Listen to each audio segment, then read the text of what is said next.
the Davis family has learned anything,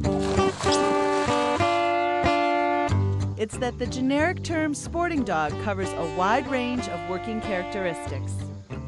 Take the Gordon Setter, a breed that genetically possesses more than one approach to bird cover.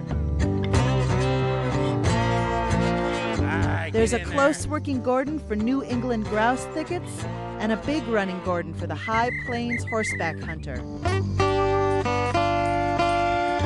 Carolyn Gold and Susan DeSilver know all about the joys of a big running dog.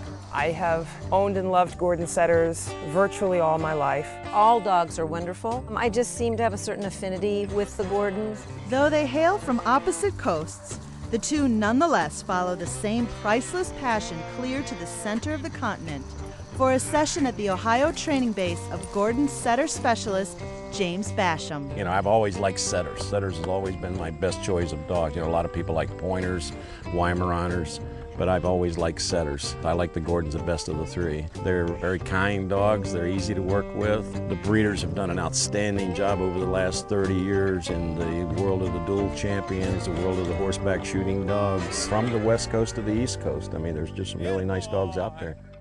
All right, guys. I brought my very first Gordon, his grandmother, to see Uncle Jim, to what we lovingly call Camp Basham, 17 years ago. And I've just never found anyone that has the charisma that Jim does with the dogs. He has a special touch. He has a special knack. Hey, the girl. She's moving pretty good, Susie.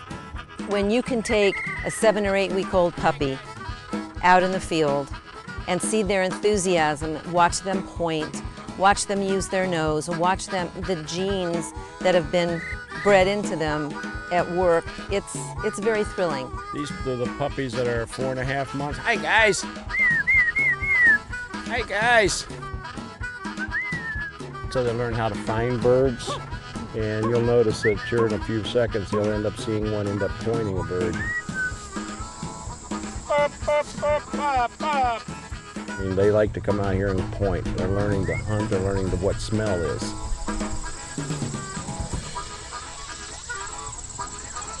For Carolyn Gold, a setter by any other name is a dog of a different color. Most people know there is a dog called the Irish Setter from Ireland and the English Setter from England, and of course it would have been much less confusing if we had named this dog the Scottish Setter.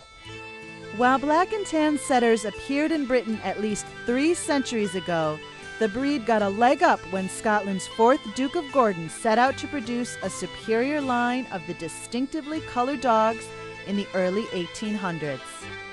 In 1842, the famous American statesman and orator Daniel Webster purchased a pair of setters called Rake and Rachel from the Gordon Kennels, importing them to his estate in New England.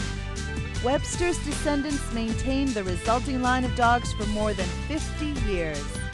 By 1873, when the British Kennel Club renamed the Black and Tan Setter in honor of the Duke of Gordon, the hardy breed was well established as a hard-hunting gun dog on both sides of the Atlantic.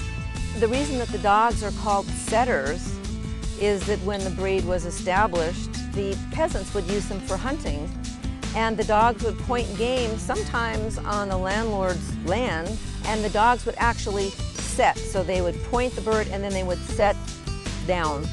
And the people who were hunting would throw nets out, and of course they'd go out over the dogs and the prey, the birds as well. And that's how they would catch the birds. So the dogs actually did set, all the setters, that's how they got their name.